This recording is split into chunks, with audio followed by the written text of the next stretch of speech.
പറയുന്ന കഥ കണ്ണകി. കണ്ണകിയെ നമുക്ക് ഏവർക്കും പരിചയമാണ്.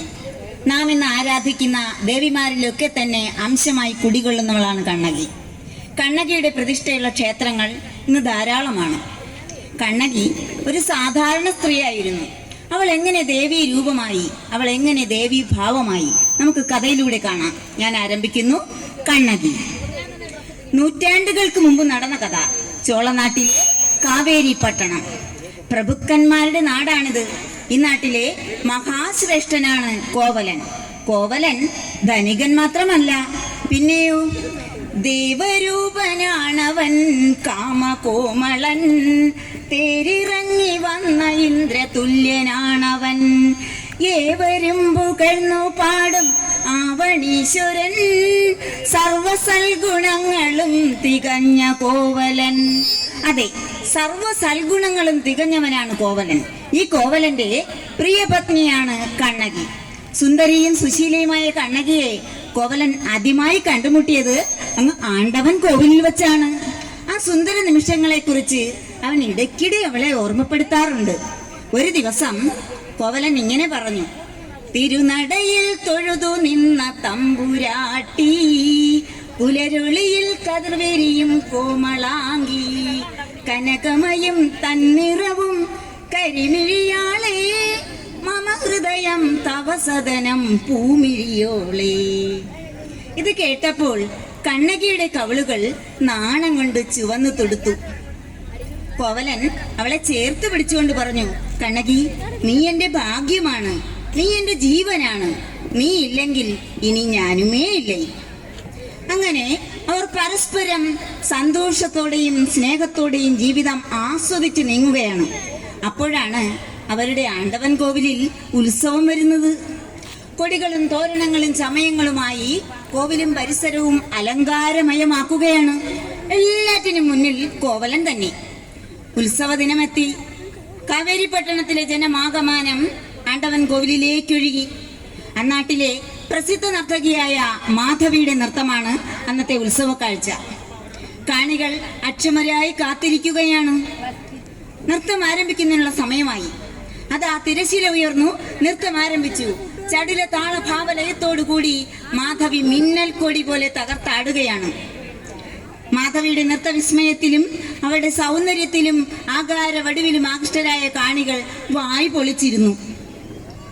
നൃത്തം അവസാനിച്ചു. കാണികളുടെ കരഘോഷങ്ങൾക്ക് മുന്നിൽ അവൾ ഒരു നിമിഷം കൈകൂപ്പി നിന്നു. ശേഷം അണിയറയിലേക്ക് നീങ്ങി. അപ്പോൾ അവിടെ ഏതാ കോവലൻ. അയാൾ ഓടുകയാണ്. ഏതോ വിഭ്രാന്തിയിൽ എന്ന വണ്ണം അണിയറയിലേക്ക് പായുകയാണ്. അണിയറയിലെത്തിയ കോവലനെ കണ്ടപ്പോൾ മാധവി ഭവ്യതയോട് നിന്നു. കോവലൻ തന്റെ കഴുത്തിൽ കിടന്ന രത്നഹാരമൂരി മാധവിക്ക് സമ്മാനമായി നൽകി. അവൾ സന്തോഷപൂർവ്വം സ്വീകരിച്ചു. അവരുടെ വിരലുകൾ ഒരു നിമിഷം മുട്ടിയിരുമി നിന്നു. കോവലന്റെ ജീവിതം ഇവിടെ വഴിമാറുകയാണ്. നാളുകൾ കഴിയവേ കോവലൻ വീട്ടിൽ പോകുന്നത് വല്ലപ്പോഴുമായി. പോയാലോ കണ്ണകിയെ കാണുന്നത് തന്നെ ചതുർത്ഥി. ഒരു ദിവസം കോവലൻ മാധവിയുടെ വീട്ടിൽ നിന്ന് സദ്യയും മദ്യസൽക്കാരവും കഴിഞ്ഞ് വീട്ടിലെത്തി. മദ്യപിച്ചു വന്ന് നിൽക്കുന്ന ഭർത്താവിനെ കണ്ട് കണ്ണകി സങ്കടത്തോട് ചോദിച്ചു: അങ്ങ് എന്തിനിങ്ങനെ നശിക്കുന്നു?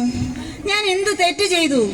കോവലൻ കണ്ണകിയുടെ നേർക്ക് ചീറിക്കൊണ്ട് പറഞ്ഞു: ഛേ, മാറി നിൽക്കടി പിണമേ. തീർന്നില്ല, അയാൾ അലറുകയാണ്: ആരെനിക്കു നീ മടുത്തു പോപുറത്തു പ്രേതമേ, മാധവി എനിക്ക് സ്വർഗ രാജ്യമാണു കാമിനി, ആ മനോഹരാങ്കി നിന്ന ചുറ്റുവട്ടമെത്തുവാൻ 7 ജന്മമെങ്കിലും ജനിക്കണം നീ ഓർക്കണം.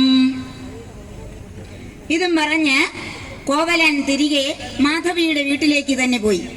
അവിടെ മാധവി കോവലനെയും കാത്തു വാതിൽപ്പടിയിൽ തന്നെ ഉണ്ടായിരുന്നു. കോവലനെ ആനയിച്ചവൾ അകത്തേക്ക് കൊണ്ടുപോയി.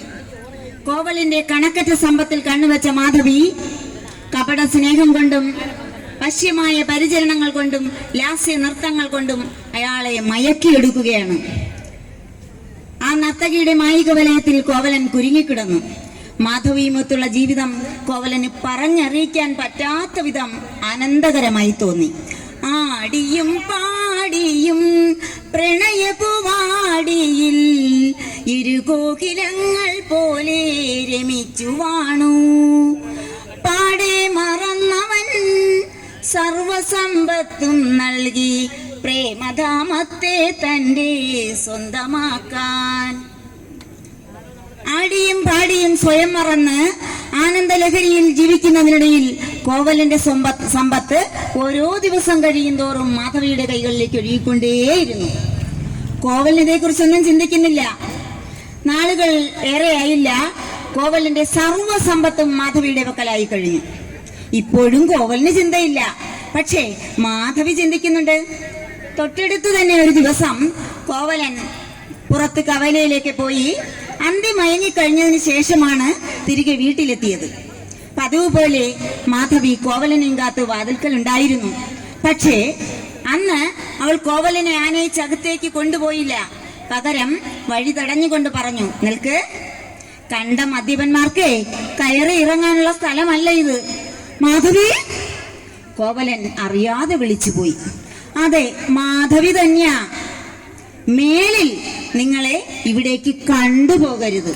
അവൾ വാതിൽപ്പാളികൾ വലിച്ചടച്ചു. എന്താണ് സംഭവിച്ചതെന്നറിയാതെ, എന്ത് ചെയ്യണമെന്നറിയാതെ അടഞ്ഞ വാതിലിന് മുന്നിൽ കോവലൻ നിശ്ചലനായി നിന്നു. അയാളുടെ മനസ്സിലൂടെ പല പല ചിത്രങ്ങൾ മിന്നി നീങ്ങി. ആണ്ടവൻ കോവിൽ, കണ്ണകി, നൃത്തസന്ധ്യ, ഇങ്ങനെ. ഇരുട്ടിന് കട്ടികൂടുകയാണ്. അയാൾ പുറത്തേക്കിറങ്ങി എങ്ങോട്ടെന്നില്ലാതെ നടന്നു. ഉരുകുന്ന നെഞ്ചുമായി ഒരു ഭ്രാന്തനെ പോലെ